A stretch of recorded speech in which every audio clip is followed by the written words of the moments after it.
واول ما بدات تحط سن الحقنه في ايدي وبدات تسحب عينه الدم، حسيت ببروده شديده، كأن روحي بتطلع، كأني خلاص بموت. الدنيا بدات تسود قدامي وعينيا بتزغلل وجسمي بدا يترعش ويتنفض بشكل لا ارادي. في اللحظه دي قلت خلاص، انا في النهايه. السلام عليكم، انا احمد حمائي، والنهارده حابب احكي لكم عن واحده من اصعب اللحظات اللي مريت بيها في حياتي. لحظه كنت قريب جدا فيها من الموت، وده كله حصل في المكان اللي المفروض يكون فيه الأمان والراحة، طوارئ مستشفى تورونتو. تعالوا معايا نعيش التجربة بكل تفاصيلها، المرعبة منها والمؤثرة، واللحظات اللي حسيت فيها بالأمل وبالقرب من ربنا سبحانه وتعالى. ولكن وجب التنويه إن الحلقة دي مش لأصحاب القلوب الضعيفة. بداية القصة بكل بساطة هي إني كنت قاعد في بيتي في الداون تاون في تورونتو، يعني الساعة 11 ونص 12 بالليل. بيت هادي، الشارع هادي، مفيش اي دوشة، مراتي نايمة جنب ابننا الصغير اللي لسه مولود ما بقالوش 15 يوم. وفجأة حسيت بألم شديد جدا جدا جدا في بطني، ألم ما كنتش قادر اتحمله. كان عندي ألم في القولون، بس المرة دي الألم كان مختلف، كان شديد لدرجة اني حسيت ان في حاجة غلط، ولكن ما قدرتش اصحي مراتي وما كنتش عايز اقلقها، وخصوصا ان هي لسه بتتعافى، ان كنا لسه ابننا مولود ما بقالوش 15 يوم. وانا في اللحظات دي كنت قدام قرار مصيري، يا اما افضل في البيت واستنى، يا اما اتصرف واحاول انزل بسرعه اروح المستشفى.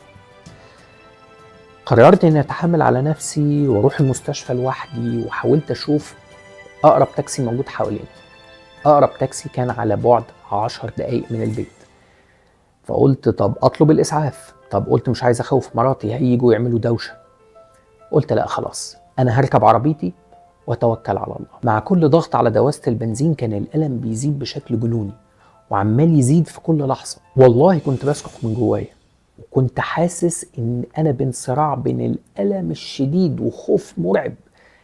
وانا سايق في شوارع فاضية في نص الليل، وفجأة حسيت ان انا خلاص بدأت من شدة الألم ان انا هفقد الوعي. وانا حسيت بحاجة مرعبة، اني ممكن ملحقش اوصل المستشفى. ولكن فضل ربنا سبحانه وتعالى كان كبير جدا، والحمد لله قدرت اوصل المستشفى، وبالعافية ركنت العربية ودخلت الطوارئ. وكنت متوقع بقى ان هم هياخدوني على طول، وخصوصا ان الحالة بتاعتي دي معروفة عند الدكاترة، يعني لما بيحصل لي الألم ده لازم الدكاترة تتفاعل على طول ويتدخلوا فورا، وإلا هيحصل انفجار في القولون، وطبعا انفجار في القولون هيؤدي إلى وفاة. لكن اللي حصل بعد ما وصلت كان صدمة كبيرة جدا جدا جدا. الممرضة فضلت تسألني الأسئلة البديهية بتاعت عندك كوفيد، انت جاي منين؟ طب اقعد كده في مكان الانتظار، استنى مع الناس التانية. فضلت مستني لمدة ساعتين كاملين. الألم كان بيقتلني وانا مستني بس ان هم يندهوا اسمي عشان يبدأوا يتعاملوا معايا. ومن شدة الألم انا حتى مش قادر اقوم، والله كل دقيقة بتعدي عليا كأنها ساعة. الممرضة اللي استقبلتني نسيتني تماما وكأني مش موجود. واللي راح يمكن الطوارئ في اي مستشفى عارف ان اقل مدة انتظار يعني بتكون في حدود 9 ساعات يعني. بس مش مفروض ليا، انا حالة خاصة، المفروض يتعاملوا معايا بأسرع من كده. اتحملت على نفسي وقمت، والله العظيم قمت من على الكرسي بزحف، يعني بتسند على الحيطان وبحاول اوصل. الدنيا كلها بتلف بيا ومش قادر. وصلت للكاونتر وقلت للممرضة الحقيني انا بموت مش قادر، ازاي سبتوني كل ده؟ ردت عليا بكل برود، قالت لي اقعد استنى، كل الغرف مشغولة دلوقتي، هنبقى نشوف. قلت لها من فضلك انا مش قادر. قامت قايله لي طب عملت تحاليل دم، عملت اشاعات؟ قلت لها لا، وارجوكي محتاج ان حد يديني مسكنات حالا، انا مش قادر، الموضوع انتهى، انا مش قادر. قالت لي طب فكرني باسمك كده، هو انت اسمك ايه؟ فقلت لها اسمي. قالت لي طب استنى، بصت في الكمبيوتر كده وبعدين اتفاجئت، قالت لي ايه ده، هو انت لسه ما دخلتش؟ طب خلاص تعالى. وبعد كده خدتني على مكان التحاليل، وفضلنا قاعدين مستنيين بتاع حوالي 5 دقايق. طبعا انا قاعد مستنيها والألم بيزيد. كنت خلاص واصل لمرحلة اني مش قادر اتنفس. واول ما بدأت تحط سن الحقنة في ايدي وبدأت تسحب عينة الدم، حسيت ببرودة شديدة، كأن روحي بتطلع، كأني خلاص بموت.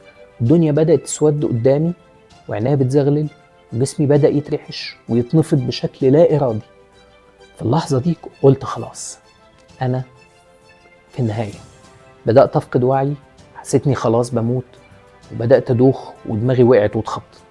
ساعتها بس حسوا بقى بالخطر، وبدات تتحرك وتقول لهم حد يجيب كرسي، حد يساعدني نشيله. وفعلا ونقلوني بسرعه على اقرب اوضه عندهم ودخلوني على السرير.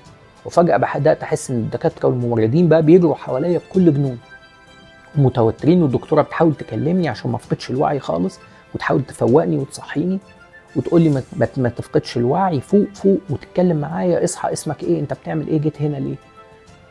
في اللحظه دي فقدت السيطره بقى تماما، وبدا جسمي يتنفض. قاموا راميين عليا بطاطين سخنه عشان يحاولوا يدفوا جسمي اللي كان بيترعش بشكل خلاص جنوني. وكل اللي انا سامعه من الدكتوره طب علقوا المحاليل بسرعه، هاتوا المسكنات.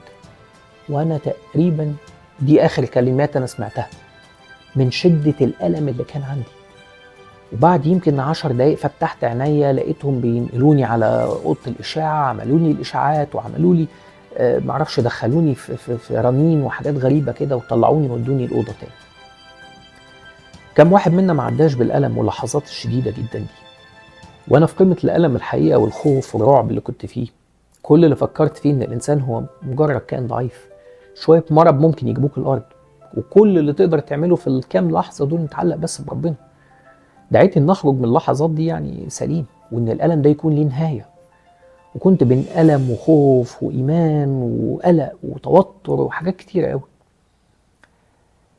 لكن كل اللي فكرت فيه في الاخر ان ده كان اختبار من ربنا سبحانه وتعالى، واني لازم اكون اقوى من الالم، وان ربنا مش هيسيبني حتى عشان خاطر ابني ومراتي. الحقيقه بعد ساعات من العلاج، ما اعرفش قد ايه، يمكن فات 7-8 ساعات، بدات استعيد وعي والالم بدا يخف. ونفس الممرضه جات لي تاني تقول لي انت خضتنا كلنا، ده انت لونك اتحول ابيض، ده احنا كنا خايفين عليك جدا. والله ده انا كنت بتحايل عليكم عشان تدخلوني، وده انتوا نسيتوني كمان في الانتظار. ولكن الحمد لله طبعا يعني كمان مراتي فضلت تتصل بيا واترعبت لاني اختفيت طبعا طول الليل وما تعرفش عني اي حاجه. ولكن الحمد لله قدرت اكلمها وطمنها يعني. وفي النهايه استعدت وعي وقعدت اتكلم مع الدكتور اللي جالي الصبح، وقعد يفهمني ويقول لي اللي حصل والتفاصيل وادينا لك ايه وخلي بالك من ايه وحاجات كتيره جدا جدا. وخرجت من المستشفى والله سوقت عربيتي بالعافيه، دخلت بيتي يمكن 9 الصبح ولا حاجه، بعد ليله مرعبه شفت فيها الموت، وحسيت احاسيس مخيفه ما اتمناش ان اي حد يعدي بيها. رجعت بيتي، شفت مراتي وابني قاعدين الحمد لله في امان الله والدنيا تمام. مش عايز اقول لكم يعني انا حسيت بسعاده لا يمكن تتوصف، انك رجعت اتنفست تاني كانك كنت بتغرق وبتموت. الخلاصه ان دي واحده من اوجه الغريبه جدا اللي ممكن تشوفها في القطاع الطبي في كندا. وما انكرش ان المشكله اللي حصلت دي كانت نتيجه اهمال من ممرضه، وهقول بامانه ان هم عملوا كل الواجب اللي عليهم. اول ما بدا الموضوع يعني خلاص لقوا ان الشخص اللي قدامهم ده هيموت، اتحركوا على اكمل وجه، وكان في تفاعل شديد جدا من كل الدكاتره ومن كل الممرضات. ولكن كان بعد ايه، انا كنت بين شعره بين موت وحياه، شعره. الخلاصه اللي عايز اقولها لكم ان القطاع الطبي في كندا مش احسن حاجه نتيجه نقص الممرضات والدكاتره ومشاكل كتيره جدا تخص القطاع نفسه، ويعني وحاجات كتيره جدا خاصه بالمرتبات بالنسبه لهم. ولكن كل اللي اقدر اقوله انها كانت تجربه عنيفه، تجربه صعبه، لكن اتعلمت منها ان الواحد لازم يعيش دايما بالايمان، ويعيش يعني بحب الله، ويعيش بايمان بالله، ويبقى دايما متمسك بالحياه، وعارف ان ربنا خلقنا ومقعدنا في الدنيا دي الهدف. عيشوا بالامل. واتمنى ان الحلقه ما تكونش ضايقتكم او تكون زعلتكم في حاجه، بس انا حبيت انقل لكم تجربه شخصيه من جوه قلب مستشفى من طوارئ جوه تورنتو. لو الحلقه عجبتكم اتمنى تدوسوا لايك وسبسكرايب وتفعلوا الجرس وتشيروا الحلقه مع اكبر عدد ممكن من الناس. اشوفكم في الحلقه الجايه، استنونا.